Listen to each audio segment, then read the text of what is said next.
మొత్తం మీద అమెరికా పర్యటన కొనసాగుతా ఉంది ముఖ్యమంత్రి రేవంత్ రెడ్డిది.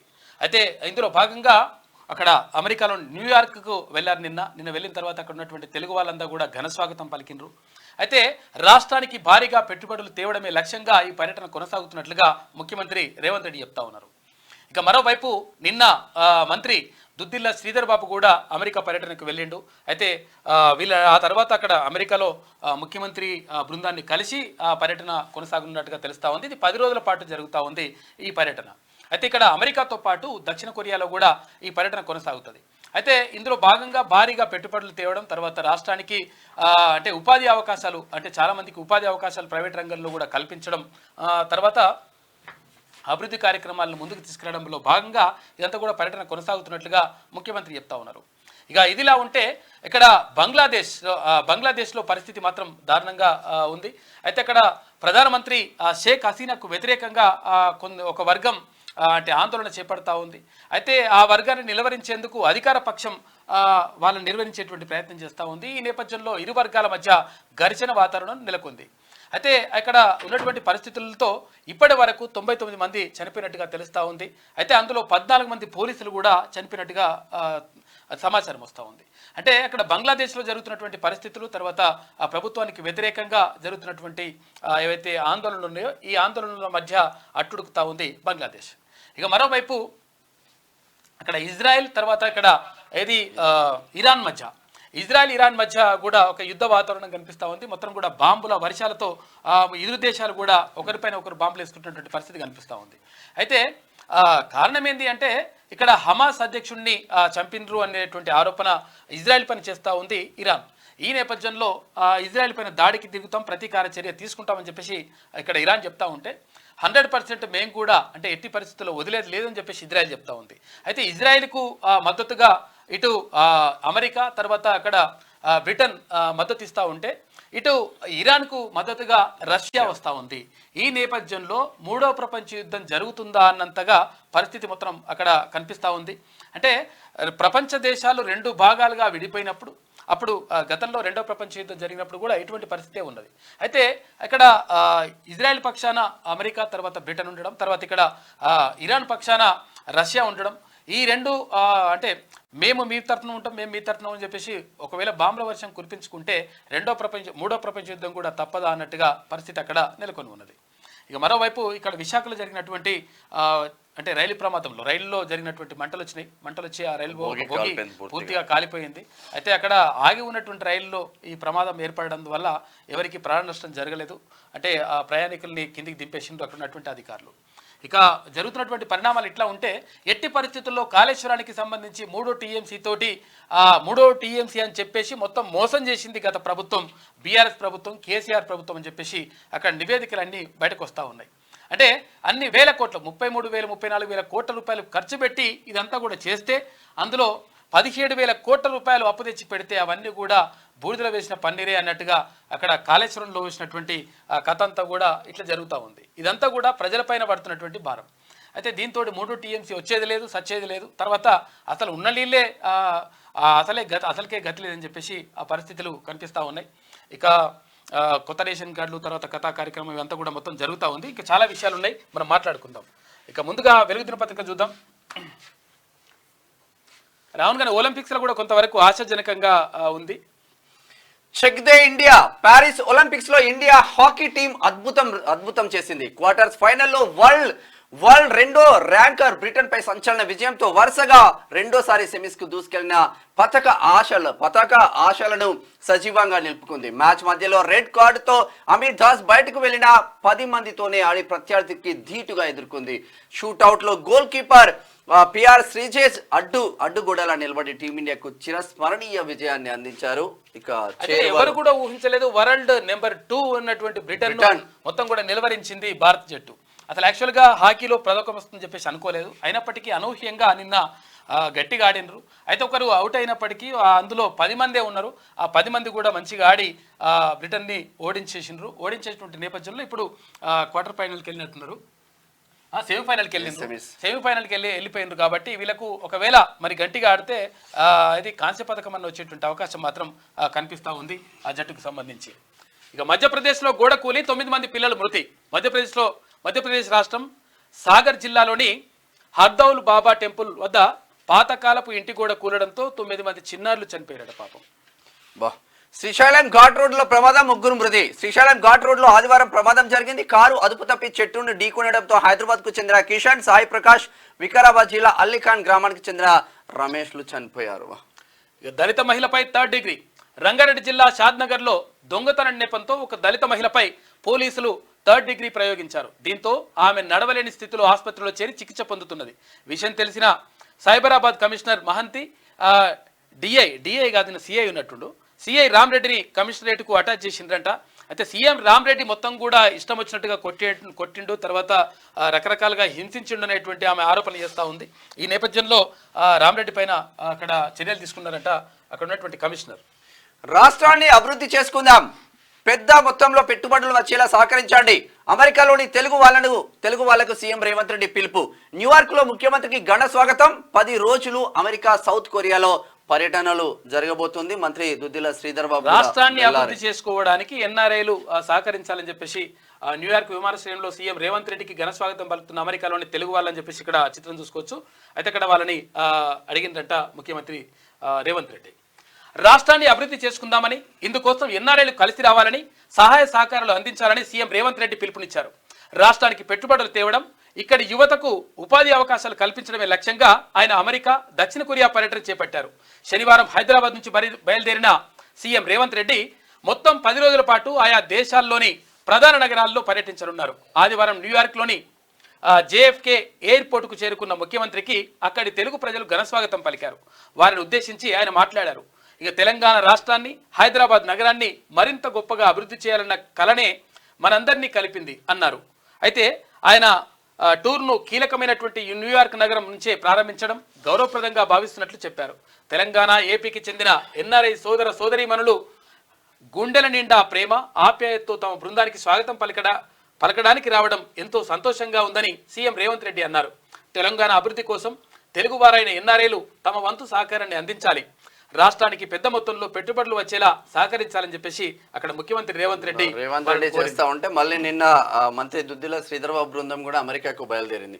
అమెరికాకు బయలుదేరిన మంత్రి Sridhar Babu, CM Revanth Reddy America tour లో పాల్గొనేందుకు మరో బృందం ఆదివారం హైదరాబాద్ నుంచి బయలుదేరి వెళ్లింది. ఇందులో ఐటీ పరిశ్రమల శాఖ మంత్రి దుద్దిల శ్రీధర్ బాబుతో పాటు సంబంధిత శాఖల అధికారులు ఉన్నారు. సోమవారం ఈ టీం సీఎం రేవంత్ బృందంతో కలిసి పలు ప్రముఖ కంపెనీల సమావేశంలో పాల్గొననుంది. ఇక్కడ మంత్రి శ్రీధర్ టీం కూడా వెళ్ళిందట అక్కడికి. ఇక అక్టోబర్ నుంచి యాదాద్రి కరెంట్ వచ్చే ఏడాది మార్చి కల్లా పూర్తి స్థాయిలో ఉత్పత్తి జరగాలి. అధికారులకు డిప్యూటీ సీఎం బట్టి విక్రమార్క ఆదేశం. ఇక ఈ నెలలో యాదాద్రి థర్మల్ ప్లాంట్ను సందర్శిస్తానని ఆయన వెల్లడించిండు. ఇట్లా ఉంటే కొత్త రెవెన్యూ చట్టంతో రైతులకు మేలు, ఇక కోర్టు మెట్లెక్కే అవసరం ఉండదు. ఇది 4 గోడల మధ్య తయారు చేసింది కాదు, ప్రజాభిప్రాయంతో రూపొందించింది. దెబ్బతిన్న రెవెన్యూ వ్యవస్థను ప్రభుత్వం నిలబెడుతున్నది. కొత్త ఆర్ఓఆర్ చట్టం ముసాయిదాపై చర్చలో వక్తలు. సామాన్యులకు అర్థమయ్యేలా ఉన్నది లచ్చిరెడ్డి అంటున్నాడు. 18 రాష్ట్రాల్లో అధ్యయనం చేసి రూపొందించాం, భూమి సునీల్ అంటున్నారు. ఇది చరిత్రలో నిలిచిపోతుందని professor G B Reddy Osman university professor, అక్కడ లా కాలేజీలో ప్రొఫెసర్ గా పనిచేసిండు. తర్వాత ఆయన వాస్తవంగా కొత్త రెవెన్యూ చట్టంలో మార్పులు రావాల్సిన అవసరం ఉంటుంది. చాలా మంది రైతులు ఇక్కడ చాలా ఇబ్బందులు పడతా ఉన్నారు. ఈ ఆర్ఓఆర్ ద్వారా మొత్తం కూడా అంటే వ్యవస్థలన్నింటినీ కూడా గాడిలో పెట్టేటువంటి ప్రయత్నం చేయాలి. తర్వాత ఏది ఉన్నా కానీ, ఏ చిన్న విషయం ఉన్నా కానీ కోర్టుకు వెళ్ళమంటున్నారు. ఇందులో పోలీసులు జోక్యం చేసుకోదని ఒక రూల్ ఉందని, నిబంధన ఉన్నది. దీంతో పోలీసులు జోక్యం చేసుకోరు. తర్వాత ఇష్టం వచ్చినట్టుగా వైట్ కాలర్ నేరగాళ్ళు ఇష్టం వచ్చినట్టుగా భూదందాలు చేస్తున్నటువంటి పరిస్థితి కనిపిస్తా ఉంది. దీనికి చెక్ పెట్టేందుకు భాగంగా ఇక్కడ కొత్త రెవెన్యూ చట్టం తీసుకురానున్నట్టుగా ప్రభుత్వం చెప్తారు. కోర్టుకు వెళ్తే సింపుల్ గా 10 సంవత్సరాలు టైం పాస్ చేస్తున్నారు. ఇక స్టేటస్ కో ఆర్డర్ తెచ్చుకుంటారు, అది పెడతారు, కబ్జాలు పెడతారు, బిల్డింగ్ కడతారు. ఏదో ఇక దానికి ఎల్ఆర్ఎస్ బిఆర్ఎస్ అని చెప్పేసి ఇక అన్ని కథం పట్టిస్తా ఉన్నారు. సెటిల్మెంట్ కు వచ్చేస్తారు. ఇక రాష్ట్రంలో రెవెన్యూ వ్యవస్థను మళ్లీ నిలబెట్టేందుకు ప్రభుత్వం కృషి చేస్తున్నదని వక్తలు, రెవెన్యూ నిపుణులు అన్నారు. కొత్తగా తీసుకొస్తున్న ఆర్ఓఆర్ చట్టం పేదలు, రైతులకు చుట్టంగా మారుతుందని చెప్పారు. ఇన్ని రోజులు ఏ సమస్య వచ్చినా కోర్టుకు పోవాల్సి వచ్చేదని, ఇకపై కోర్టు మెట్లెక్కాల్సిన అవసరం ఉండదని అన్నారు. తెలంగాణ భవిష్యత్ తరాలు ఉపయోగపడేలా ఆర్ఓఆర్ చట్టం 2024 ముసాయిదా ఉందని ప్రశంసించారు. అయితే ఇది ఒకరిద్దరి అవసరాల కోసం తయారు చేసిన చట్టం కాదు. గతంలో ఎప్పుడూ లేని విధంగా ప్రజల అభిప్రాయం తీసుకొని చట్టాన్ని రూపొందించారని చెప్పేసి వక్తలు చెప్పింది. నిన్న అయితే ఇందులో అక్కడ ఇదేనండి ఆ డిప్యూటీ. ఉస్మానియా సిటీ ప్రొఫెసర్, తర్వాత జీబీ రెడ్డి, తర్వాత ఇక్కడ ఆయన ఎవరు లచ్చిరెడ్డి, వీళ్ళంతా ఇక్కడ రెవెన్యూ అధికారుల సంఘం అధ్యక్షునిగా కొనసాగుతుండు లచ్చిరెడ్డి. అబిడ్స్ లో బాలిక కిడ్నాప్ 12 గంటల్లో కేసును ఛేదించిన పోలీసులు. సైకిల్ కొనిస్తానని చెప్పి 6 ఏళ్ల చిన్నారిని వెంట తీసుకెళ్లిన బీహార్ యువకుడు. సీసీ కెమెరాల ఆధారంగా పోలీసుల సర్చ్. కొత్తూరు మండలం ఇన్వలాస్ నర్వాలో నిందితుడి పట్టివేత. చిన్నారిని తల్లిదండ్రులకు అప్పగించిన పోలీసులు. వీడు అసలు యాక్చువల్గా వీడు బీహార్ వాడంట. వాడు ఏది ఆ పాపను తీసుకొని తర్వాత నీకు సైకిల్ కొనిస్తా అని చెప్పి తీసుకోపోయిందంట. అయితే అక్కడ బాబు కూడా ఉండే. ఆ బాబు కొంచెం భయపడి కొంచెం పక్కకి వెళ్ళిండంట. ఈ పాప వస్తే పాపను తీసుకొని వాళ్ళు వెళ్ళిపోయిన తర్వాత 12 గంటల పాటు పోలీసులు శ్రమించిండ్రు. నిజంగా అంటే ఇటువంటి విషయంలో పోలీసులకు అభినందనలు చెప్పాలి, హ్యాట్స్ అప్. అంటే ఇటువంటి పనులు 100% చేయాల్సిన అవసరం ఉంటుంది. కాబట్టి అంటే వాడు అసలు యాక్చువల్గా తీసుకుపోయి ఆ పాపను తీసుకుపోయి మొత్తం కూడా కిడ్నాప్ చేసిండట. దాంతో ఛేదించిండు పోలీసులు. కాళేశ్వరం 3వ టీఎంసీకి పెట్టిన పైసలు మునిగినట్టే. బాహుబలి మోటార్లు ఈత కొడుతున్నాయి. 20,000 కోట్లు దారబోసిన గత బీఆర్ఎస్ సర్కార్ 33,459 కోట్ల అంచనాలతో 2019లో పనులు స్టార్ట్. ఇప్పటికే 20,372 కోట్లు ఖర్చు. ఇందులో 17,051 కోట్లు అప్పులే. అనుమతులు లేకుండానే ముందుకు. మేడిగడ్డ కుంగడంతో 2 టీఎంసీలు నీళ్లు ఎత్తిపోసుకోలేని పరిస్థితి. ఖాళీగా పడి ఉంటున్న మోటార్లు. ఇలాంటి పరిస్థితి 3వ టీఎంసీ ఉత్తదే అని అంటున్న ఇంజనీర్లు. ఉట్టిగానే పైసలు తీసుకుపోయి మొత్తం కాళేశ్వరంలో కమ్మరిచ్చిండు కాక. ఎందుకంటే 33,459 కోట్ల రూపాయలని కథం చేసి పడేసిండు ఉట్టిగా గాలికి. ఏంటంటే ఒక టీఎంసీ తెస్తా అని చెప్పేసి ఇన్ని పైసలు ఖర్చు పెట్టిండు. ఆ టీఎంసీ వచ్చిందా పీకిందంటే అది కూడా లేదు.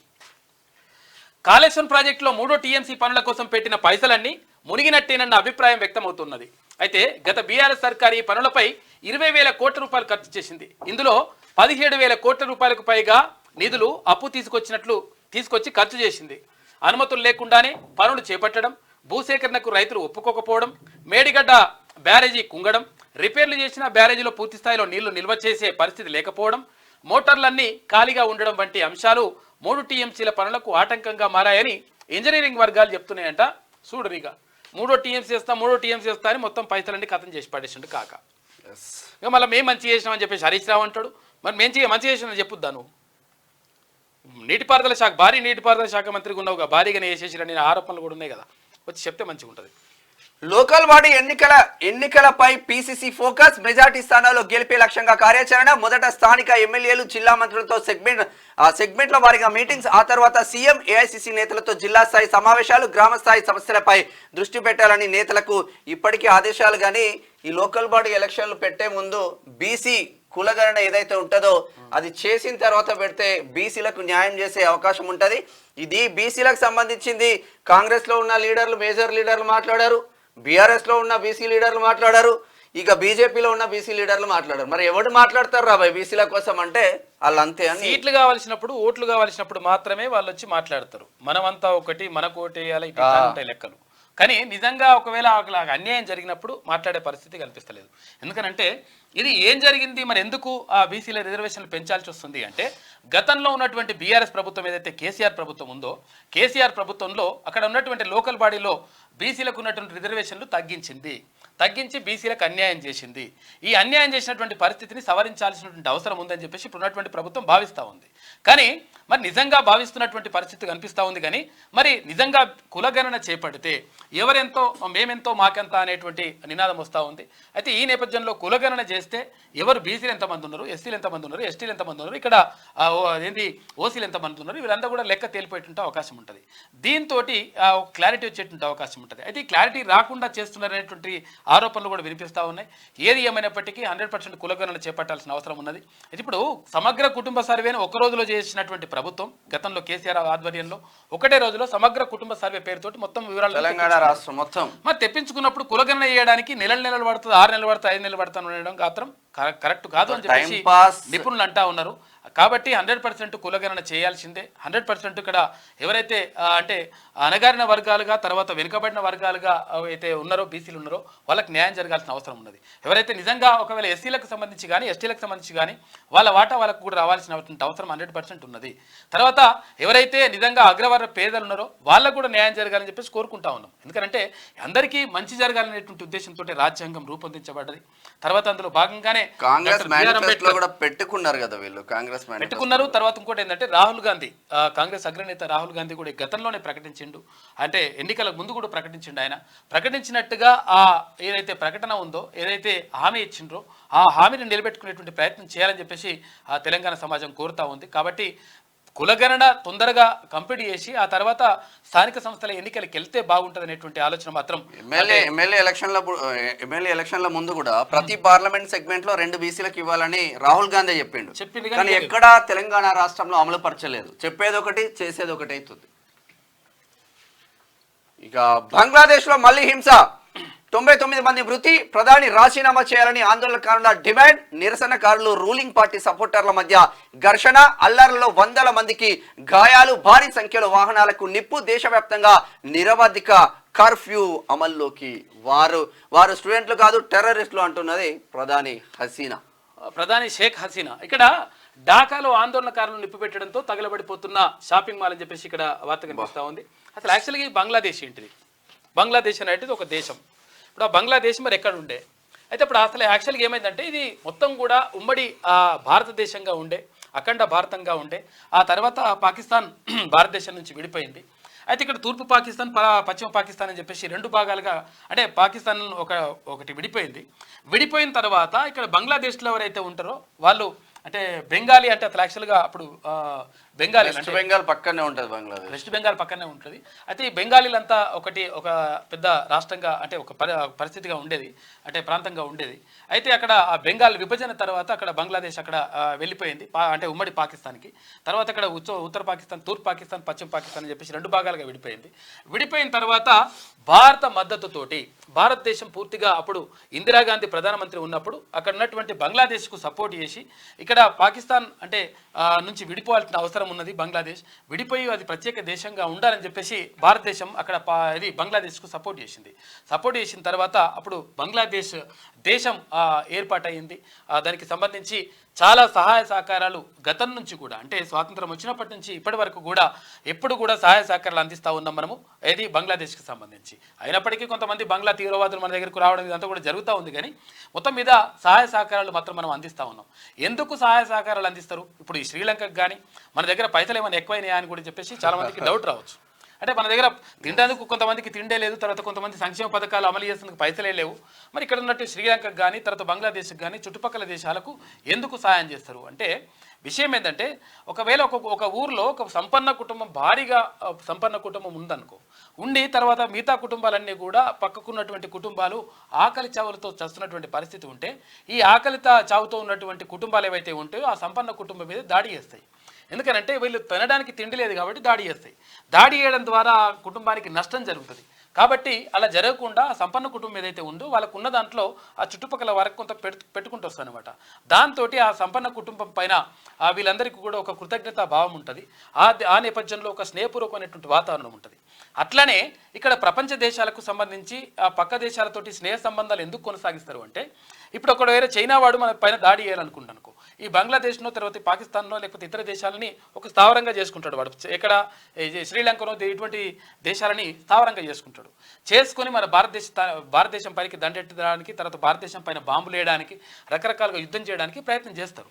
చేసినప్పుడు అటువంటి అవకాశం ఇవ్వద్దు అంటే ఏంటంటే, ఈ పక్కకున్నటువంటి దేశాలను మిత్ర దేశాలుగా చేసుకొని వాళ్ళకి ఎప్పుడైనా నిజంగా అవసరం వచ్చినప్పుడు సహాయ సహకారాలు అందిస్తే వాళ్ళు మనకు అనుకూలంగా ఉంటారు. కాబట్టి ఒక స్నేహపూర్వకమైనటువంటి వాతావరణం ఉంటే వేరే వాడు మన దేశంపైకి అంటే బాంబులు వేసేటువంటి పరిస్థితి కానీ, యుద్ధం చేసేటువంటి పరిస్థితి కానీ ఉండకూడదు అనేటువంటి ఉద్దేశంతో మనం సహాయ సహకారాలు అందించుకుంటూ వస్తూ ఉన్నాం. శ్రీలంకలో ఎప్పుడు కరువు వచ్చినా కానీ, తర్వాత ఇక్కడ బంగ్లాదేశ్లో కరువు పరిస్థితులు కానీ, లేకపోతే ఏదైతే ప్రకృతి విపత్తులు ఏర్పడ్డప్పుడు కానీ భారతదేశం వాళ్ళకు సహాయం చేసుకుంటూ వస్తూ ఉంది.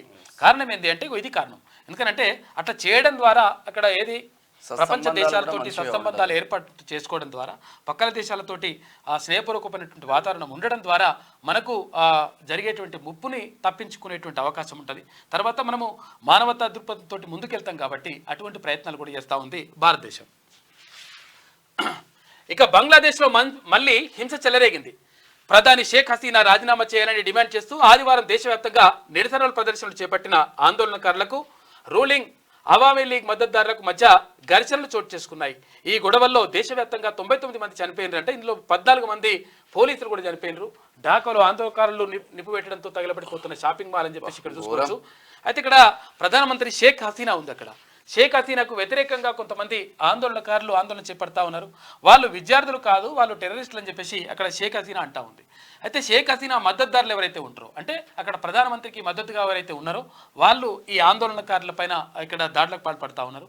వీళ్ళపైన దాడులు చేసుకోవడంతో మొత్తం మీద హింసాత్మక వాతావరణం నెలకొన్నది బంగ్లాదేశ్లో.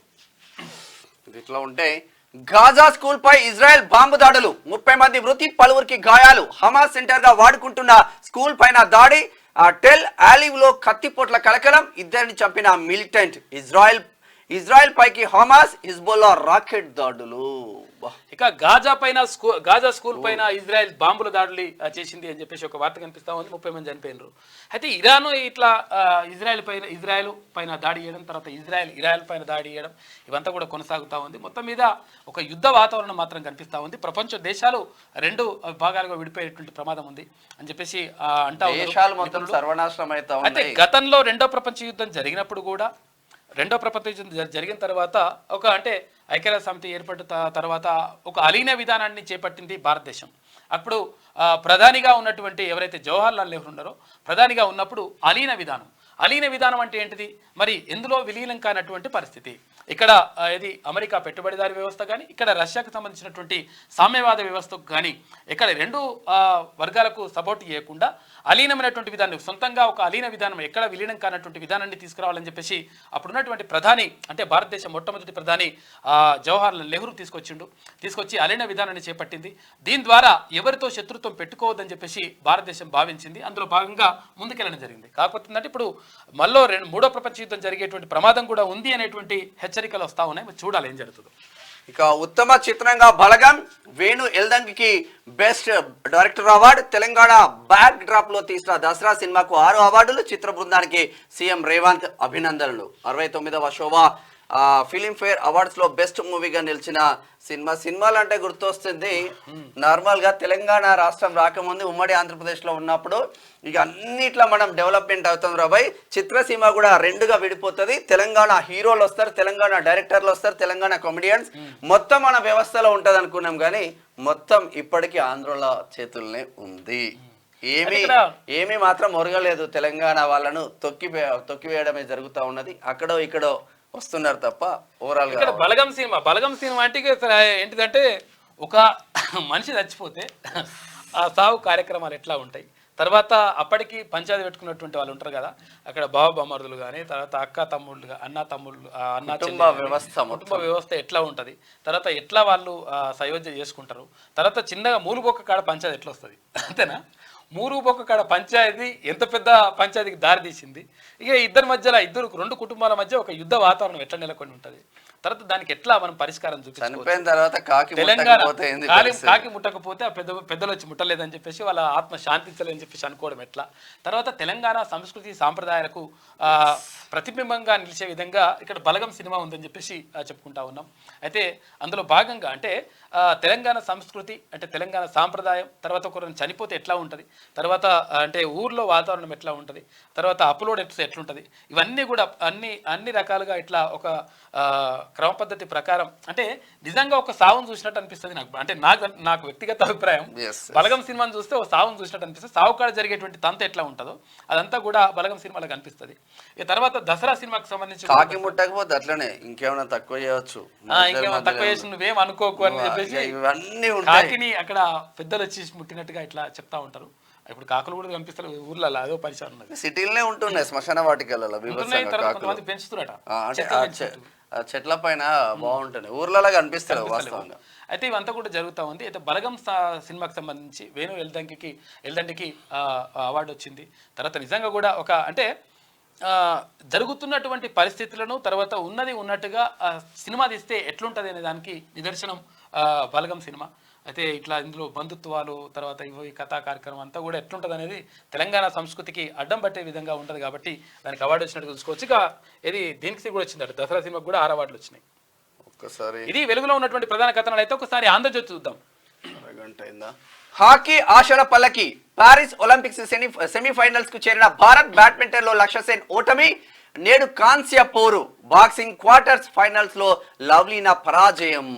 ఒత్తిడిలోను ప్రత్యర్థులను హడలెత్తిస్తూ భారత పురుషుల హాకీ జట్టు ప్యారిస్ ఒలింపిక్స్ లో పతకం దిశగా దూసుకెళ్తుంది. వరుసగా రెండోసారి సెమీఫైనల్ చేరింది. ఆదివారం హోరాహోరీ క్వార్టర్స్ లో 4-2తో షూట్అవుట్ లో గ్రేట్ బ్రిటన్ ఓడించింది. గ్రేట్ బ్రిటన్ ఓడించేసి గ్రేట్ అనిపించుకున్నాను. ఇక డాక్టర్ లేరి పెద్ద ఆసుపత్రుల్లో బదిలీ అయిన స్థానంలో నియామకాలు కరువైపోయినాయంట. ఇక లాంగ్ స్టాండింగ్ పేరిట నిపుణులకు బదిలీలు, వారి స్థానాల్లో కొత్త వారిని నియమించని ప్రభుత్వం. వ్యాధుల సీజన్ కావడంతో జ్వరాల బారిన ప్రజలు పడతా ఉన్నారు. ఇక ఆసుపత్రులకు బారులు తిరుగుతున్న రోగులు, వైద్యులు, సిబ్బంది లేమితో అందని వైద్య సేవలు. పలు విభాగాల్లో వాయిదా పడుతున్న శస్త్రచికిత్సలు, జూనియర్లు, పీజీ విద్యార్థులతో నెట్టుకొస్తున్న వైనం. ఉస్మానియాలో అన్ని విభాగాల్లో ఖాళీలే ఉన్నాయంట. కాబట్టి ఎట్టి పరిస్థితుల్లో విద్యా వైద్యానికి ప్రధానమైనటువంటి ప్రాధాన్యం ఇవ్వాల్సినటువంటి బాధ్యత ప్రభుత్వం పైన ఉంటుంది. అక్కడ కేంద్ర ప్రభుత్వం కానీ ఇటు రాష్ట్ర ప్రభుత్వం. ఒక్కొక్క బెడ్ మీద ఇద్దరు. అయితే ప్రభుత్వాలు వీటి గురించి ఆలోచించకుండా ఉచితాల గురించి ఎక్కువగా ఇట్లా వేయడం వల్ల, ఇవ్వడం ద్వారా అడుక్కోవడం అలవాటు చేస్తూ ఉన్నాయి ప్రభుత్వాలు అనేటువంటి ఆరోపణలు వస్తూ ఉన్నాయి. అడుక్కోవడం నేర్పిస్తూ ఉన్నారు. అడుక్కోవడం కాదు, ఒక వ్యక్తి దీర్ఘకాలికంగా తన కాళ్ళపైన తాను నిలబడి తను ఇంకొకరికి ఉపయోగపడే విధంగా ఉండాలి ఈ పథకాలు తప్ప, సంక్షేమ పథకాలు తప్ప ఇష్టం వచ్చినట్టుగా అడక్క తినండి మేము పెడతామని చెప్తే ఎవడు పెట్టాలి, ఎవడు చేయాలి, పనే ఓడి చేయాలి, ఏం కథ ఇదంతా కూడా ఉంటుంది. కాబట్టి ఎట్టి పరిస్థితుల్లో అటువంటి పథకాలు తీసుకురావద్దు. ప్రజలు కూడా అటువంటి పథకాలకు ఓట్లు వేయాల్సిన అవసరం లేదు. అట్లా అని చెప్పేసి మా పైన వ్యతిరేకత, మీ పైన వ్యతిరేకత, ఎవరిపైన వ్యతిరేకత కాదు ఇది. కాకపోతే ఏంటంటే ఉన్నట్టుగా మాట్లాడాలి. ఎందుకంటే మనము అడుక్క తినడం నేర్చుకుంటే ఇంకా చాలా డేంజర్లోకి వెళ్ళిపోతాం. కాబట్టి ఇది బంద్ చేయాలి ఫస్ట్. మొత్తం కూడా దేశాన్ని, ఆర్థిక వ్యవస్థని చిన్నాభిన్నం చేసేటువంటి పరిస్థితులకు వెళ్ళిపోతాయి. కాబట్టి ఉచితాలు బంద్ చేయాలి. తమ కాళ్ళపైన తాను నిలబడే విధంగా, తర్వాత నిలదొక్కునే విధంగా, ఉపయోగపడే విధంగా ఉండాలి. కానీ పథకాలు అట్లా ఉండొద్దు. ఇక అందుకని విద్యా వైద్యం పైన ప్రత్యేకంగా కేటాయింపులు జరపాల్సిన అవసరం ప్రభుత్వాల పైన 100% ఉంటుంది. ఏఐసిటీలో 8 హబ్లు, ముచ్చర్లో 15,000 ఎకరాల భావి నగరం, ఓఆర్ఆర్ వెంట 30,000 ఎకరాల పూలింగ్, ఉప్పల్ బగాయత్ తరహా విధానం అమలు, 5,600 కోట్లతో మూసి ప్రక్షాళన, RRR వరకు హెచ్ఎండిఏ పరిధి. మున్సిపల్ ముఖ్య కార్యదర్శి దానా కిషోర్ అంటా ఉన్నారు. ఇక ఏఐసిటీలో 8 హబ్లు అంట. మరి ఏం హబ్లు ఏందో మరి చూడాలి. కానీ ఇక చూడిగా యూట్యూబర్లపై ఆంక్షల పిడుగు, ప్రసార సేవల నియంత్రణ సవరణ బిల్లు పేరిట బంధనాలు కాదు నిబంధనలు. ఇక కేంద్రం అతి గోప్యత, కొద్ది మందితోనే చర్చలు, వారికే కాపీలు, వేరువేరు వాటర్ మార్కులంట. నిఘాలోకి యూట్యూబర్లు, ఇన్ఫ్లుయెన్సర్లు. ఇక విమర్శకులకు ఇక మీదట గడ్డు పరిస్థితులు వస్తాయంట. నిబంధనలు కఠినం, భారీ జరిమానా, నిషేధం కూడానంట. బిల్లు చట్టం అయితే భావ ప్రకటన స్వేచ్ఛ కథమవుతుందని చెప్పేసి సోషల్ మీడియాపై ఉక్కుపాదం అని చెప్పేసి అక్కడ విపక్షాలు అంటా ఉన్నాయి. అండగా నిలవాలని యూట్యూబర్లు వేడుకోలు జరుపుతా ఉన్నారని చెప్పేసి ఒక వార్త కనిపిస్తా ఉంది. యూట్యూబ్ లో పైన ప్లస్ PDF పేపర్ల పైన కూడా ఏదో తీసుకొస్తున్నట్టు సమాచారం అయితే అందుతుంది. దీని ద్వారా మొత్తం కూడా నష్టం జరుగుతుంది. ఎందుకంటే ఇది కరెక్ట్ కాదు. లోక్సభ ఎన్నికల్లో పలువురు సోషల్ మీడియా ఇన్ఫ్లుయెన్సర్లు, యూట్యూబర్లు తమకు వ్యతిరేకంగా పనిచేశారని మోడీ ప్రభుత్వం భావిస్తోందా? తాము ఆశించిన ఫలితాలు రాకపోవడానికి ప్రతిపక్షం అంతో ఇంత బలం సమకూర్చుకోవడానికి వీరు విస్తృతంగా జరిపిన ప్రచారమే కారణమని అనుకుంటోందా? ఈ నేపథ్యంలోనే సోషల్ మీడియాను, యూట్యూబర్లను, స్వతంత్ర జర్నలిస్టులను కూడా ప్రభుత్వ నియంత్రణ కిందికి తీసుకొచ్చే ప్రయత్నాలు చేస్తోందా? ప్రసార సేవలు నియంత్రణ బిల్లు విషయంలో గోప్యత అయితే బిల్లుల్లో ఉన్నాయని భావిస్తున్న కఠినమైన ఆంక్షలు ఈ సందేహాలను రేకెత్తిస్తున్నాయి. దీంతో బిల్లుపై ప్రతిపక్షాల నుంచి యూట్యూబర్ల వరకు వ్యతిరేకత వ్యక్తమవుతోంది అంట. యూట్యూబ్ల పైన నిఘా పెట్టాలి, తర్వాత యూట్యూబ్లను నియంత్రించాలని చెప్పేసి కేంద్ర ప్రభుత్వం భావిస్తుందట. మూడో ప్రపంచ యుద్ధం ముప్పు అంచున, ఇజ్రాయెల్ పై కయ్యానికి కాలు దువ్వుతున్న ఇరాన్ కు రష్యా, ఇజ్రాయెల్ కు అమెరికా, యూకే అండ. అబ్రహం కూటమి ఏర్పాటుకు నేతన్యాహు ప్రతిపాదన. హెజ్బుల్లా, హౌతీ,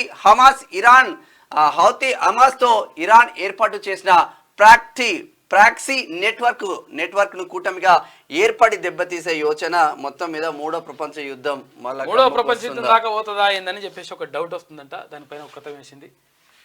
ఇక అమెరికా చేరిన రేవంత్ న్యూయార్క్లో సీఎంకు ఘన స్వాగతం పలికినరు. ఇక బంగ్లాదేశ్లో మళ్లీ రక్తపాతం, అల్లర్లతో 93 మంది మృతి, వందలాది మందికి తీవ్ర గాయాలు. ప్రధాని షేక్ హసీనా రాజీనామా డిమాండ్తో విద్యార్థుల నిరసనలు, అధికార పార్టీ శ్రేణులు, ఆందోళనకారుల మధ్య ఘర్షణ హింసాత్మకమైంది. నేడు సాగర్ గేట్లు ఓపెన్, అచ్చా 576 అడుగులకు దాటిన జలాశయ నీటి మట్టం 2 లక్షల క్యూసెక్ల విడుదలకు ఏర్పాట్లు. ఎగువ నుంచి 4.27 లక్షల క్యూసెక్ల ఇన్ఫ్లో. ఆల్మట్టికి 3.10 లక్షలు, శ్రీశైలానికి 4 లక్షలు, మేడిగడ్డకు 4.87 లక్షల క్యూసెక్ల వరద. ఇవాళ నాగార్జున సాగర్ గేట్లు ఎత్తుతారంట. గేట్లు ఎత్తిన తర్వాత మళ్ళీ ఆడికి కూడా పోతారు, పబ్లిక్ పోతారు. చాలా జాగ్రత్తగా ఉండండి. మరి ఎందుకు చెప్తారు అంటే ప్రమాదాలు జరుగుతాయి కాబట్టి. తర్వాత నిన్న శ్రీశైలం దగ్గర ఏది ఇష్టం వచ్చినట్టుగా స్పీడ్ పోయి అట్లా పోయి చెట్లకు గుద్దుకున్నాడు. చెట్లకు గుద్దుకొని 3 చచ్చిపోయారు హైదరాబాద్ పిల్లలు. ఇక పూణే మునక ముంచెత్తిన కడక్ వాస్లా డ్యామ్ నీరు, సహాయక చర్యలు చేపట్టిన సైన్యం. నాసిక్ వద్ద గోదావరి ఉరకలు, ముంపు ప్రాంతాలు అప్రమత్తం. ఇక మధ్యప్రదేశ్లో ఇంటి గోడ కూలి 9 మంది చిన్నారులు చనిపోయినట పాపం. ఇక హిమాచల్లో 11కు చేరిన మృతులు, గల్లంతైన 40 మంది కోసం గాలింపు చర్యలు చేపట్టింది. చాక్లెట్ ఆశ చూపి చిన్నారి అపహరణ, 18 గంటల్లోనే రక్షించిన పోలీసులు. నిందితుడు బీహార్. హైదరాబాద్ లో ఘటన. షాద్నగర్లో దళిత మహిళపై పోలీసుల దాడి, విచక్షణారహితంగా కొట్టిన ఇన్స్పెక్టర్. ఘటనపై విచారణకు సీఎం ఆదేశాలు జారీ చేసిండ్రు. ఇది ఆంధ్రజ్యోతిలో ఉన్నటువంటి ప్రధాన కథనాలు. అయితే ఒకసారి శనార్థి తెలంగాణ చూద్దాం. దసరాకు అవార్డుల పంట. ఉత్తమ నటుడిగా నాని, ఉత్తమ నటి కీర్తి సురేష్, ఉత్తమ చిత్రం బలగం, ఉత్తమ దర్శకుడిగా వేణు. అట్టహాసంగా ఫిలింఫేర్ అవార్డుల వేడుక. ఇక పెట్టుబడులే టార్గెట్, తెలంగాణ అభివృద్ధి ఫస్ట్ ప్రియారిటీ. ఆ దిశగా రేవంత్ సర్కార్ అడుగులు. అమెరికా, సౌత్ కొరియాలో 11 రోజుల పాటు రేవంత్ టీం పర్యటన. 16,000 కోట్ల రూపాయల పెట్టుబడులే లక్ష్యంగా కృషి. ఇక పలు కంపెనీలతోనూ కీలక ఒప్పందాలు. ఐటీ కంపెనీలతో రౌండ్ టేబుల్ సమావేశాలు కూడా నిర్వహిస్తారట. ఉరకలెత్తుతున్న కృష్ణమ్మ. శ్రీశైలం ప్రాజెక్టు నుంచి సాగర్ కు భారీ వరద. 5 లక్షల క్యూసెక్లు దిగువకు విడుదల. నాగార్జున సాగర్ వద్ద ఇన్ఫ్లో 3 లక్షల క్యూసెక్లు. సాగర్ గేట్లు ఎత్తేందుకు అధికారుల సన్నాహాలు చేస్తా ఉన్నారంటే ఈ రోజు ఎత్తే అవకాశం ఉంది. సిగ్గుపడాలి, మొదలుపెట్టి 6 ఏళ్లైనా ఉప్పల్ ఫ్లైఓవర్ బ్రిడ్జ్ పూర్తి కాలే. ఫ్లైఓవర్కు మళ్ళీ టెండర్లు పిలుస్తాం. 18 నెలల్లో ఉప్పల్ ఎలివేటెడ్ కారిడార్ పూర్తి అని చెప్పేసి మంత్రి కోమటిరెడ్డి వెంకటరెడ్డి చెప్తా ఉన్నారు. ఉప్పల్ తిప్పల్ అని బోలెడ్ ప్రోగ్రామ్స్ చేస్తాం. ఆ ఉప్పల్ తిప్పల్ ఇంకా అట్లనే ఉన్నది, అది మాత్రం అయితలేదు. వక్ఫ్ బోర్డ్ అధికారాలు కుదింపు. సవరణ బిల్లును కేంద్రం ఆమోదించినట్టు ప్రచారం. అధికారికంగా ప్రకటించని కేంద్ర ప్రభుత్వం బీజేపీ కావాలని ప్రచారం చేయిస్తుందని ఓఐసీ ఫైర్. వక్ ఆస్తులను బీజేపీ మొదటి నుంచి వ్యతిరేకమని విమర్శ. వ్యతిరేకమని కాదు కానీ ఆస్తులు అనేది మీకు సొంతమేం కాదు. అది వక్ఫ్ అనేటువంటిది ఇప్పుడు ముస్లిం సంస్థలకు సంబంధించి ఒకటి ఉంటది. అది దానికి సంబంధించి వాళ్లకు చెందిన అని చెప్పేసి అంటా ఉంటారు. మరి దానికి సంబంధించి ఎట్లా కొన్ని చట్టాలు అయితే తీసుకురాబోతుంది. తెలంగాణలో బీజేపీకి భవిష్యత్తు. నేతలు కార్యకర్తలు కలిసికట్టుగా పనిచేయాలి. కాంగ్రెస్ ప్రభుత్వ తప్పిదాలపై పోరాటం చేయాలి. బీజేపీ సంస్థాగత ప్రధాన కార్యదర్శి బిఎల్ సంతోష్ పార్టీ ప్రధాన కార్యదర్శులతో సమావేశం నిర్వహించారు. అయితే తెలంగాణలో బీజేపీకి భవిష్యత్తు ఉన్నది కానీ మరి మీరే నష్టం. ఈ బిఎల్ సంతోష్ తోనే గోక్కొని కవిత లోపలికి పోయిందని అనుకుంటారు. ఎందుకంటే ఆయనని లోపలేద్దామని చెప్పేసి ఈయనని అక్రమ కేసులు పెట్టి లోపలేద్దామని చెప్పేసి ప్రయత్నం చేసింది ఎక్కడ బీఆర్ఎస్ ప్రభుత్వం, గతంలో కేసీఆర్. అందులో భాగంగానే ఇక్కడ ఏది మొయినాబాద్ ఫామ్ హౌస్ డ్రామా కట్టేసి ఆ నలుగురిని తీసుకొచ్చేసి ఆ నలుగురితో డ్రామా ఆడిపించి బిఎల్ సంతోష్ ఇది ఏపించిండు అని చెప్పేసి ఆయన మీద ఆరోపణలు చేసి అక్రమంగా చాలా పేరుంది. నిజంగా కూడా ఆయన మంచి మనిషి అనేటువంటి పేరున్నది ఆయనకు, బిఎల్ సంతోష్ కు. అయినప్పటికీ ఆయన మీద ఆరోపణలు చేసి ఏదో వేద్దాం అనుకుంటూ కాక గానీ మొత్తం మీద బొల్తా కొట్టిందిలే బుల్బుల్ పిట్ట అన్నట్టు పడ్డది దెబ్బ. 2029లోనూ మేమే వస్తాం. ఇండియా కూటమి విపక్షంలోనే కూర్చుంటుంది కేంద్ర హోంశాఖ మంత్రి అమిత్ షా. ఫస్ట్ అయితే కొంచెం చూడండి మీరు. మధ్యప్రదేశ్ లో విషాదం, ఘోర విషాదం. గోడ కూలి 9 మంది చిన్నారుల మృతి. ప్రతి కుటుంబానికి 4 లక్షల రూపాయల ఆర్థిక సాయం ప్రకటించిన సీఎం మోహన్. ఇది ఇట్లా ఉంటే విద్యానికి పెద్దపీట. విద్యా వైద్యానికి పెద్దపీట. రాజీవ్ ఆరోగ్యశ్రీ ద్వారా 10 లక్షల వరకు ఉచిత వైద్యం. రైతులకు 31,000 కోట్ల రుణమాఫీ. ధరణి వల్ల రైతులు అవస్థలు పడుతున్నారు. ఇచ్చిన మాట ప్రకారం ధరణిని ప్రక్షాళన చేస్తాం. రెవెన్యూ శాఖ మంత్రి పొంగులేటి శ్రీనివాస్ రెడ్డి. విద్యా వైద్యానికి పెద్దపీట అని వార్తలు వస్తున్నాయి కానీ కేటాయింపులు కూడా జరగాలి కదా. కేటాయింపు లేకపోతే ఎక్కడి నుంచి వస్తాయి? తూతూ మంత్రంగా అయిపోతా ఉంటది ఇది. విద్యా వైద్యానికి కాంగ్రెస్ ప్రభుత్వం పెద్దపీట వేసిందని, రాజీవ్ ఆరోగ్యశ్రీ ద్వారా పేదలకు 10 లక్షల వరకు ఉచిత వైద్యం అందిస్తున్నదని రెవెన్యూ శాఖ మంత్రి పొంగులేటి శ్రీనివాసరెడ్డి అన్నారు. నేలకొండపల్లి మండలం మువ్వలగూడెంలో పొంగులేటి శ్రీనివాసరెడ్డి ఆదివారం పర్యటించారు. ఈ సందర్భంగా పలు అభివృద్ధి పనులకు శంకుస్థాపన చేసి నూతనంగా నిర్మించిన హెల్త్ సబ్ సెంటర్ను ప్రారంభించారు. అనంతరం మంత్రి మాట్లాడుతూ ఇందిరమ్మ రాజ్యం వచ్చిన తర్వాత పేదలు రైతుల పక్షపాతిగా ఉందని, 31,000 కోట్ల రూపాయల రైతు రుణమాఫీ చేస్తున్నామని అన్నారు. ధరణి వల్ల రైతులు చాలా ఇబ్బందులు పడుతున్నారని ఆనాడు గొప్పగా చెప్పిన బీఆర్ఎస్ ప్రభుత్వం అసెంబ్లీ సాక్షిగా ఆ పార్టీ నేతల ధరణిపై అబద్ధాలు చెప్తున్నారని మంత్రి పొంగులేటి శ్రీనివాసరెడ్డి మండిపడ్డారు. ఇక ఎన్నికల్లో ఇచ్చిన మాట ప్రకారం ధరణిని ప్రక్షాళన చేస్తున్నామని, ఇక రాష్ట్ర వ్యాప్తంగా అతి కొద్ది రోజుల్లో 4,50,000 ఇల్లు కట్టబోతున్నామని కూడా అని చెప్పిండు. ఇది ఇట్లా ఉంటే ఫోర్త్ సిటీ వెనుక భూదందా, 1000 ఎకరాలను దోచుకునే కుట్ర, ధరణి పేరుతో 2 లక్షల కోట్ల స్కామ్, కేసీఆర్ కుటుంబం భూ దోపిడీపై చర్యలేవి, బీఆర్ఎస్ బాటలోనే కాంగ్రెస్. కేంద్ర మంత్రి బండి సంజయ్ ఆయన అన్నమాట అయితే వాస్తవం ఎవరిపైన చర్యలు తీసుకుంటారు రాష్ట్ర సర్కార్? ఉన్న ఎమ్మెల్యేలందరూ కాంగ్రెస్ నుంచి బీఆర్ఎస్ నుంచి కాంగ్రెస్ కి వస్తున్నారు. ఇక ఎవరి నుంచి తీసుకుంటారు? 11 ఏళ్ల తర్వాత నిర్దోషిగా విడుదల, తల్లిని చంపారనే నేరంపై 2013లో పోచే అరెస్టు, తాజాగా నిర్దోషి అని తేల్చిన హైకోర్టు సరైన ఆధారాలు లేవని. ఇది కొంచెం చూడండి, నిన్న అన్ని పత్రికలలో వచ్చింది వార్త, కొంచెం అవుట్డేటెడ్ వార్తలు వస్తున్నాయి, కొంచెం చూడండి. ఇచ్చంత్రం తర్వాత చూద్దాం. సర్వం కల్తీ, నూనెలో కల్తీ, నెయ్యిలో కల్తీ, ఉప్పు నుంచి పప్పు వరకు, బజ్జీల నుంచి ఐస్ క్రీమ్ వరకు, పాల నుంచి పెగ్గుల వరకు కల్తీమయం అవుతున్న వ్యాపారులు, ఆగమవుతున్న ప్రజల ఆరోగ్యం పట్టించుకొని అధికారులు. చాలా మంది మందుబాబులు, అరే నీ అమ్మ నేను పెద్ద బాటిల్ కొన్నారా బాయ్, ఇదేదో తేడా వస్తుందంటే వాళ్ళకి ఇంజక్షన్లు పెడుతున్నారు, తీస్తున్నారు, మూతలు తీస్తున్నారు, ఇంకోటి కలుపుతున్నారు, సర్వనాశనం అయిపోతుంది. దీనిపైన ప్రత్యేక చట్టాలు, దృష్టి సారించాల్సిన అవసరం, శిక్షలు పర్ఫెక్ట్ గా ఉంటేనే ఇది సాధ్యమవుతుంది, అదర్వైజ్ నో ఇష్యూ. నేటి సమాజంలో కల్తీ లేని వస్తువు వెతికినా దొరకదేమో. కల్తీ లేకుండా బతకడమే కష్టమైంది. పాలు, నీళ్లు, ఉప్పు, పప్పు, నూనె, కూరగాయలు, పండ్లు, బిస్కెట్లు, చాక్లెట్లు, కేకులు, చివరికి మందుబాబులు తాగే మద్యం వరకు సర్వం కల్తీమయమవుతుంది. అంతెందుకు, ప్రస్తుత సమాజంలో జరిగే వ్యాపారం అంతా కల్తీ అనే చెప్పాలి. చిన్న చిన్న దుకాణాల నుంచి పెద్ద పెద్ద మాల్స్ వరకు అంతా కల్తీమయం. నాణ్యత లేని నిత్యావసరాలను వాడుతున్న ప్రజల ఆరోగ్యం హరి అంటుంది. కానీ తినలేక తప్పని పరిస్థితి. ఇక ముందుకు పోతే నుయ్యి, వెనక్కు పోతే గొయ్యి అన్నట్టు ఉంది ప్రజల పరిస్థితి. మంచితనం మాయమైపోయి పాపం పుణ్యం చెప్పుకోవడానికే మిగిలాయి. ప్రభుత్వాలకు పట్టింపు లేదు, చట్టానికి తీరిక లేదు, పట్టుకునేందుకు వ్యవస్థలకు సమయం లేదు. దీంతో సామాన్యుడు కల్తీల మీద పోరాటం చేసే శక్తి లేక ఊరుకుల పరుగుల జీవితంలో కల్తీ ఆహారం తింటూ బతికీడుస్తున్నాడు. ఉదయం నిద్రలేచినప్పటి నుంచి రాత్రి వరకు పడుకునే వరకు ప్రతిదీ కల్తీనే వాడుతున్నాం. కాలంతో పాటు మౌనంగా కల్తీలను తినడం తప్ప ఏమి చేయలేమా? అయ్యో అనుకోవడం తప్ప కల్తీని ఆపలేమా అనే ప్రశ్నలు ఉత్పన్నమవుతున్నాయి. అయితే ఒక్కసారిగా కాకుండా కొద్దిగా మనిషి శరీరంలోని అవయవాలు దెబ్బతింటున్నాయి. చిన్నపిల్లలు సైతం కల్తీపాలు తాగడం వల్ల ఎదగకముందే వారి ఆయుష్ తగ్గిపోతుంది. గేదెలకు ఇంజెక్షన్లు చేసి వాటి రక్తాన్ని పాల రూపంలో పిండుతున్నారు. ఈ కెమికల్స్ కలిపి కల్తీపాలు తయారు చేసి మార్కెట్లో విక్రయిస్తున్నారు. 2 నెలలలో కోడి చిన్నగున్న పిల్ల పెద్దగా అయిపోతుంది. కన్నీళ్లు అమ్మపాలలో తప్ప కల్తీ లేకుండా ఉన్నటువంటి పరిస్థితి ఎక్కడ కూడా కనిపిస్తుంది. కన్నీళ్లు అమ్మపాలే కల్తీ లేకుండా ఉంటున్నాయి.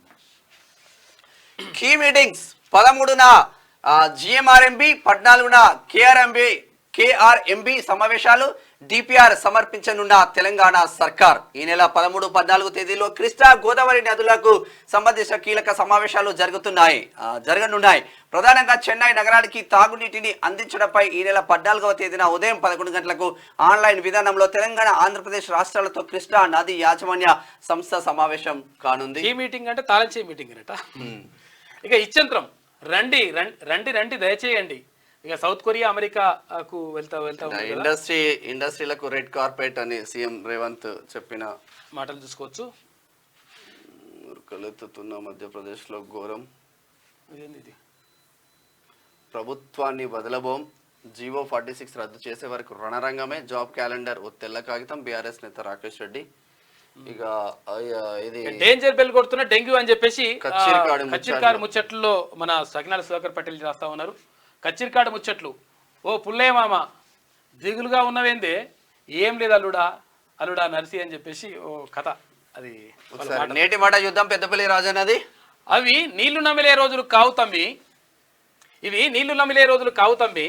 తొడగొట్టి బతకడం నేర్చుకో, నిజాన్ని నిర్భయంగా చెప్పడం అలవాటు చేసుకో, న్యాయాన్ని ప్రశ్నించడం మొదలుపెట్టు. ఎవరికో బయటపడి 1000 ఏండ్లు బతుకు మీద ఆశ పెట్టుకోకు. అందరం ఏదో ఒక రోజు పోయేటోళ్ళమే, కాకపోతే కొంచెం వెనక కొంచెం ముందు.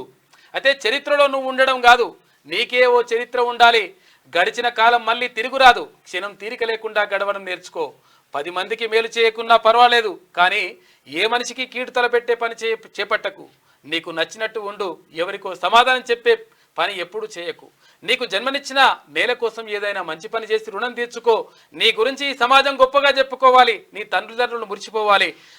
నీ మరణాన్ని చూసి శ్మశానమే కన్నీళ్లు పెట్టాలి. మనిషిగా బతికే నీ జీవితం ఎంతో మందికి ఆదర్శం కావాలి అని చెప్పేసి పెద్దపల్లి రాజన్న ఎట్లుండాలని చెప్తున్నాడు అన్న. ఇది శనార్థిలో ఉన్న కథనాలు. అయితే ఒకసారి దిశ చూద్దాం. సెమీస్ కు హాకీ జట్టు క్వార్టర్స్ లో గ్రేట్ బ్రిటన్ పై సూపర్ విక్టరీ. లవ్లీనా ఓటమి ముగిసిన బాక్సర్ల పోరాటం. కాంస్యంపై ఫోకస్ పెట్టిన లక్ష్య సేన్. మీద ఇక్కడ ఇది ఒలింపిక్స్ లో మరో కాంస్య పథకం వస్తుందా అనేది చూడాలి మరి. ఎందుకంటే హాకీ జట్టు కొంచెం గట్టినే వెళ్తుంది, ముందుకు వెళ్తుంది. అమెరికాలో రేవంత్ బిజీ. న్యూయార్క్ చేరుకున్న సీఎం టీం ఘన స్వాగతం పలికిన అభిమానులు. ఎన్ఆర్ఐలతో మీటింగ్. పలువురు పారిశ్రామికవేత్తలతోనూ భేటీ. భారీ పెట్టుబడులను ఆకర్షించే దిశగా అమెరికా బయలుదేరిన రేవంత్. రాష్ట్ర ఖజానాకు లిక్కర్ కిక్ అంట. ఏటేటా పెరుగుతున్న మద్యం రెవెన్యూ గ్రోత్ రేటు. ఎందుకంటే మందులలో పోతుందట. ఎత్తిపోతల పథకం బాగా చిన్న పోరాళ్ళ స్కూల్ పిల్లల నుంచి మొదలు పెడితే పండు ముసలోళ్ళ దాకా తాగుడు తప్ప బంద్ చేసేటోళ్ళు తక్కువ కదా నడుస్తున్నది. అట్లా రాష్ట్రం ఏర్పడినప్పటి నుంచి సగటున 15% హైక్ అవుతుందట. పెరుగుతున్నాయట. మంచిగా మందు తాగేటోళ్ళు పెరుగుతున్నట. ఇక 5 ఏళ్లలో ఆబ్కారీ ఆమ్దాని డబుల్ అయింది. ఇది కేవలం ఎక్సైజ్ పన్నుతోనే. వ్యాట్ ద్వారా అదనంగా మరింత ఇన్కమ్ వస్తుందంట. రాష్ట్ర ఆదాయంలో దాదాపు 20% దీని నుంచే. కరోనా సమయంలోనూ నాన్ స్టాప్. ఇక కాగ్ నివేదికలో కీలక విషయాలు వెల్లడి. అధికారుల అలసత్వం పైన సీరియస్ అయ్యింది. అక్కడ కంట్రోల్ అండ్ 2017-18లో 9,421 కోట్ల ఆదాయం వచ్చింది. 2022-23లో 18,471 కోట్లు. డబుల్ అయిపోయింది మొత్తం మీద లెక్క. మొత్తం కూడా మందుతోటి మంచిగానే గిరాకు అవుతుందంట. పైసలు మస్తు వస్తున్నాయంట. అయితే కాక దీని మీద కూడా మాట్లాడిండు. మేము ఉన్నప్పుడేమో మందు తాగుతామేమో మందు తాగిపిస్తున్నాడు, కేసీఆర్ మందు తాగిపిస్తున్నాడు అని చెప్పేసి అన్నారు వీళ్ళు. తర్వాత ఇప్పుడు ప్రభుత్వం మారిన తర్వాత మందు ఎందుకు తాగుతున్నారు అంటే ఎండాకాలం కదా చల్లగుండాలని తాగుతారు అని చెప్పేసి కాక అది కూడా మాట్లాడాడు మన గురించి. అది సంక్షేమ పథకాల కోసం కొత్త గుర్తింపు కార్డులు. దీనిపై తొందరలోనే నిర్ణయం. త్వరలో కొత్త పెన్షన్లు. వచ్చే మార్చి కల్లా యాదాద్రి థర్మల్ పవర్ ప్లాంట్ నిర్మాణం పూర్తవ్వాలి. డిప్యూటీ సీఎం బట్టి విక్రమార్క. ఉత్తమ చిత్రంగా బలగం. బెస్ట్ డైరెక్టర్గా వేణు ఎల్దండి. ఇక ఉత్తమ నటుడిగా నాని. ఉత్తమ నటిగా కీర్తి సురేష్. 69వ శోభా ఫిల్మ్ఫేర్ అవార్డులో ప్రకటన. బంగ్లాదేశ్ లో నిరవధిక కర్ఫ్యూ. అల్లర్లలో 93 మంది మృతి. ప్రధాని షేక్ హసీనా రాజీనామాకు డిమాండ్. ఢాకాలోని మున్షీగంజ్ లో పేలిన పెట్రో బాంబులు. సోషల్ మీడియాలో యాప్స్ షట్డౌన్. ఫోర్త్ సిటీ వెనుక రియల్ ఎస్టేట్ దందా. 1,000 కోట్ల రూపాయల ఆస్తులు పోగేసుకునేందుకే. ఇక ధరణితో 2 లక్షల కోట్ల రూపాయల స్కామ్. కేసీఆర్ కుటుంబం సభ్యుల దోపిడీ. ఎంఐఎంకు కొమ్ము కాస్తే కాంగ్రెస్కు సైతం బీఆర్ఎస్కు పట్టిన గతే. ఇక జిహెచ్ఎంసీలో ఓఆర్ఆర్లోని ప్రాంతాల విలీనానికి బీజేపీ వ్యతిరేకం. కేంద్ర మంత్రి బండి సంజయ్ కీలక వ్యాఖ్యలు చేశారు. దరఖాస్తు చేసిన నెలలోపే సీఎంఆర్ఎఫ్ చెక్కులు. పేద ప్రజల ఆరోగ్యమే ప్రభుత్వ లక్ష్యం. గత సర్కార్ వైద్యాన్ని పట్టించుకోలేదు. మంత్రి పొంగులేటి శ్రీనివాస్ రెడ్డి. ఖమ్మం జిల్లాలో సీఎంఆర్ఎఫ్ చెక్కులు, ఇళ్ల పట్టాల పంపిణీ చేస్తా ఉన్నాడు. సీనియర్ అయితే మంచిగా ముందుకెళ్తాం. ఇవాటి నుంచి స్వచ్ఛదనం పచ్చదనం కార్యక్రమం ప్రారంభించనున్న మంత్రి సీతక్క అని చెప్పేసి ఒక వార్త కనిపిస్తా ఉంది. అయితే దరఖాస్తు చేసిన నెల రోజుల్లోపే సీఎంఆర్ఎఫ్ అంటే సీఎం రిలీఫ్ ఫండ్. ఈ సీఎం రిలీఫ్ ఫండ్ అంటే తెలుగులో ఏమంటాం ముఖ్యమంత్రి సహాయ నిధి నుంచి వచ్చేటువంటి పైసలు. అయితే ఎవరైనా ఆసుపత్రిలో పడితే ఆసుపత్రిలో బిల్లు కట్టిన తర్వాత లక్షల బిల్లు కట్టిన తర్వాత మరి ఎట్లా ఇక మనకు పైసలు బాగా ప్రాబ్లం అవుతుంది పెడతారు కదా. పెట్టిన తర్వాత రాష్ట్ర ప్రభుత్వం నుంచి సీఎం సహాయ నిధి నుంచి అక్కడ పైసలు చెక్ రూపకంగా ఇస్తారు. అయితే గతం నుంచి ప్రత్యేకంగా దీనికి ఒక నిధిని కేటాయించారు. అయితే ఇది 6 నెలలు ఏడాది ఇట్లా రకరకాలుగా టైం పడతా ఉంది. అయితే ఇప్పుడు అట్లా కాకుండా నెల రోజుల్లోనే సీఎంఆర్ఎఫ్ ఫండ్ రిలీజ్ చేస్తామని చెప్పేసి మంత్రి పొంగులేటి శ్రీనివాస్ రెడ్డి చెప్తా ఉన్నారు. నిజంగా అది జరిగితే బాగానే ఉంటుంది. అంటే 30-40% ఏది డబ్బు రిటర్న్ ఇస్తారు. దళిత మహిళపై 3rd డిగ్రీ చోరీ కేసులో అదుపులోకి తీసుకున్న పోలీసులు. నేరం ఒప్పుకోవాలంటూ చిత్రహింసలు. తీవ్రంగా గాయపడడంతో గుట్టు చప్పుడు కాకుండా చికిత్స. షాద్నగర్ పిఎస్ లో ఘటన. సిపి ఆఫీస్ కు సిఐ రామరెడ్డి అటాచ్ చేసిరట. సిఐ రామరెడ్డి ఇష్టం వచ్చినట్టు కొట్టినట. ఈమెను కొట్టడమే కాదు, ఆ కొడుకు పిల్లగాడు ఉన్నాడు పక్కకు, ఆ పిల్లగాన్ని కూడా తొక్కు కొట్టినట. మరి నిజంగా ఆమె దొంగతనం చేసిందా లేదా తెలియదు. కానీ విషయం ఏంటంటే ఒకవేళ అంటే 3rd డిగ్రీ చేసింది అనుకో, సపోజ్ దొంగతనమే చేసింది, మీరు కేసు ఫైల్ చేయాలి, కోర్టుకు సబ్మిట్ చేయాలి. పట్టుకొని 3rd డిగ్రీ చేయడం ఏంది? ఓ పద్ధతి ప్రకారం ఉంటుంది లెక్క. ఆ లెక్క కాకుండా ఇష్టం వచ్చినట్టుగా చేస్తావరట. ఇట్లా మరి ఆయనది ఏంది ఇంట్రెస్ట్. ఇక ఇవాళ సాగర్ గేట్లు ఓపెన్. ఉదయం 8 గంటలకు ఓపెన్ అయితే ఆల్రెడీ ఓపెన్ చేసినట్టే ఉన్నారు. ఇక శ్రీశైలం 10 గేట్ల ఎత్తివేత, దిగువకు 5 లక్షల క్యూసెక్కులు విడుదల చేస్తారంట. ఏది నాగార్జున సాగర్ గేట్లు ఎత్తుతున్నారు. 7 దుర్మరణం, రాష్ట్రాల్లో వేర్వేరు రోడ్డు ప్రమాదాలు. శ్రీశైలం ఘాట్ రోడ్డులో చెట్టును ఢీకొన్న కారు. హైదరాబాద్ బొల్లారం ప్రాంతానికి చెందిన 3 మృతి. బస్సు ఢీకొని నందిగామలో తల్లి కొడుకులు. కొండాపూర్లో బైక్ తో ఫ్లైఓవర్ ను ఢీకొట్టి 2 యువకులు.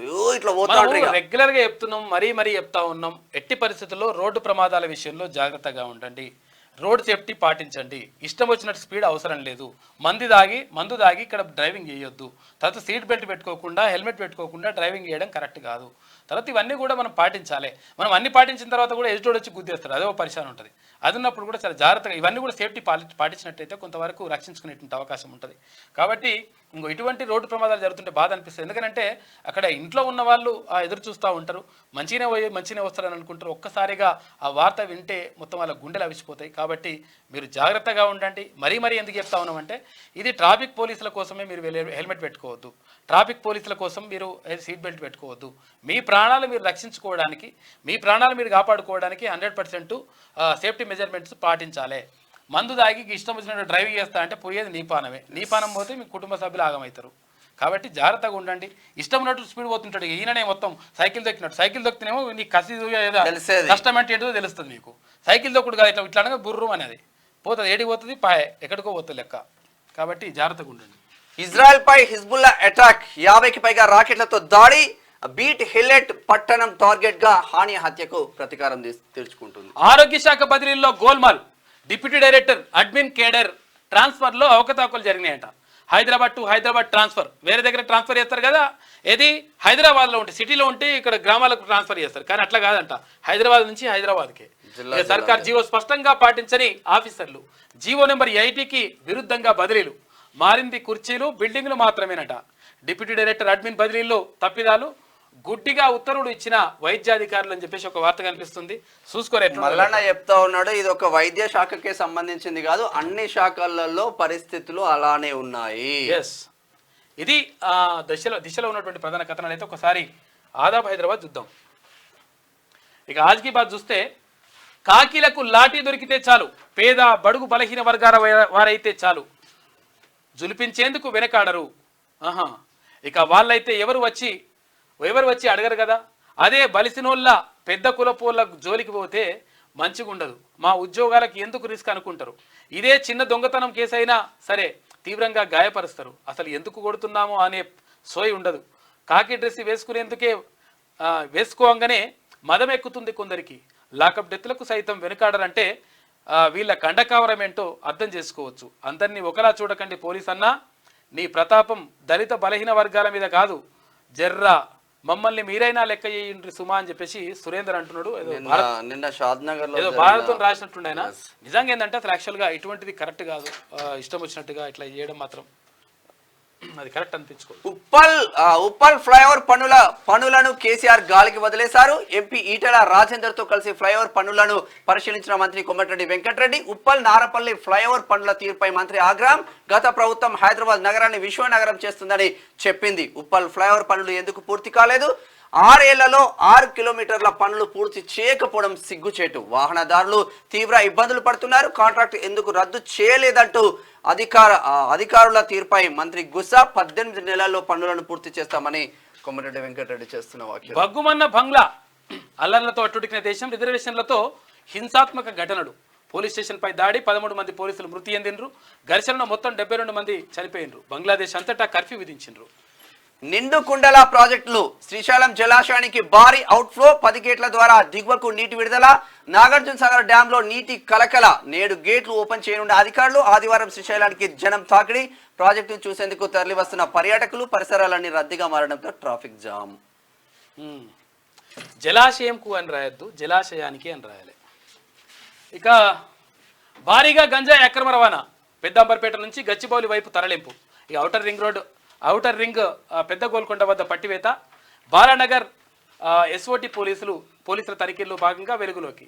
800 కిలోల గంజాయి స్వాధీనం చేసుకున్నట్ట. ఒడిశా నుంచి తరలిస్తున్నట్లు గుర్తింపు. 5గురిని అరెస్ట్ చేసినట్లు సైబరాబాద్ ఎస్ఓటి డీసీపీ శ్రీనివాస్ వెల్లడి. ఈ బాలనగర్ ఎస్ఓటి పోలీసులు అయితే మంచిగా వర్క్ చేస్తున్నారు. ఎక్కడ చూసానికి బాలనగర్ ఎస్ఓటి పోలీసులకు దొరుకుతారు, వీళ్ళు పట్టుకుంటున్నారు. అవును. ఇది ఇట్లా ఉంటే హ్యాబిట్స్ లో కిడ్నాప్ అయిన పాప సేఫ్ 5 బృందాలుగా బాలిక కోసం గాలింపు చివరికి బాలికను సురక్షితంగా పట్టుకున్న పోలీసులు ఆనందం వ్యక్తం చేసిన బేబీ పేరెంట్స్ కిడ్నాపర్ ను అరెస్ట్ చేసిన పోలీసులు గ్రేట్. కాంగ్రెస్ కూడా మజ్లిస్కే కొమ్ము కాస్తుంది. 1000 ఎకరాలను ముందుగానే సేకరించి రియల్ ఎస్టేట్ దందా. ధరణి దేశంలోనే అతిపెద్ద స్కామ్. 1000 కోట్ల రూపాయల ఆస్తులను దోచుకునేందుకు కాంగ్రెస్ నేతలు సిద్ధమయ్యారు. బీఆర్ఎస్ బాటలోనే కాంగ్రెస్. బోనాల పండుగ వెనుక పెద్ద చరిత్ర ఉంది. పండుగకు సర్కార్ నిధులు ఇవ్వలే. ఒక మతానికి కొమ్ముగాస్తూ కోట్ల రూపాయలను ఖర్చు చేస్తుంది. హిందువుల పండుగలంటే అంతా చురకన. కాంగ్రెస్ పై కేంద్ర మంత్రి బండి సంజయ్ ఫైర్ అవుతా ఉన్నారు. ఇది ఇట్లా ఉంటే అధికారుల అండతో సురభి గేమ్. ఎంపీడీఓ తహసీల్దార్ కార్యాలయం ఎదురుగా యథేచ్ఛగా కట్టడాలు. సురభి హెవెన్ లో 111 జీవోకు విరుద్ధంగా బహుళ అంతస్తులు. విధులను పక్కన పెట్టి నాయకులతో అంటగాకుతున్న అధికారులు. అంతా మా ఇష్టం అంటున్న వైనం ప్రభుత్వ పెద్దలు అవినీతి అధికారులపై చర్యలు తీసుకోవాలని డిమాండ్ చేస్తా ఉన్నారు.